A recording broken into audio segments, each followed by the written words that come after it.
He's doing a good job of just putting last night behind him and looking forward. Yeah, we had a good meeting, and that's what you got to do this time of year. And moving on, series tied at 2, and big game tomorrow.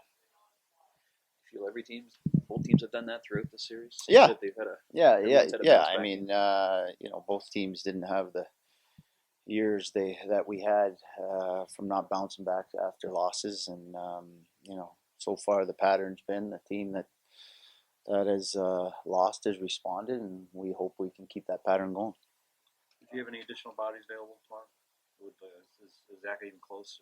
No, he will not be available tomorrow. No, Brian obviously is. No. How do you go about busting up the pattern of the penalties? 8 and 2 nights or 16 over 2 nights. So what do you do?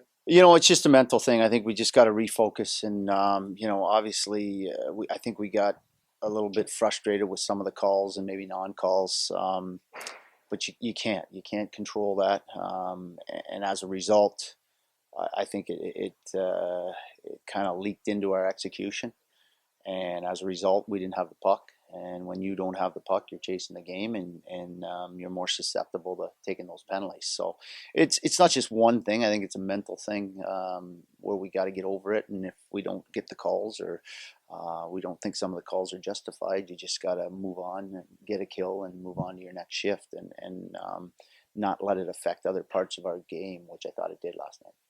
Would you expect your team to play almost like it's an elimination game tomorrow, just given the importance of getting the game at home? No, I don't. I don't think your approach changes. I think every game's huge, and certainly, I think we understand there's things we got to do better and need to do better, and expect our guys to have a response. Who does that fall on as far as leadership? Your leadership group. Who are the bodies you look to make sure that happens? Well, Rod Pelly, obviously, it starts with him, but Brian O'Neill's been a big boost for us this year, and obviously being through these situations, I think he can draw. Jim O'Brien's not in the lineup, but another guy that's won a Calder Cup. So there's enough guys that have been through playoff situations. I mean, everybody has their stories of whether it's junior or college where you had some tough situations, and again, at the end of the day, the series is tied. I mean, it's. You look at the how we won and how they lost, and how they won and how we lost. It's still a win and a loss, and you got to move on to the next game. So, there's no question the guys were down last night, and but spirits were high today, and we had a good meeting, and we're getting ready for tomorrow. Does McPherson slide in for Kelly tomorrow night? We get a couple options. We'll look at it. Obviously, we have Harbarenka and Berlon as well. So. If that situation arises, we got a couple guys that can come in. Any other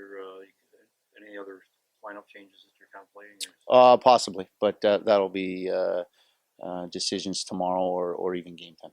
Was Wedgwood last night just give them the third period off? Yeah. I mean, if they get a couple more earlier,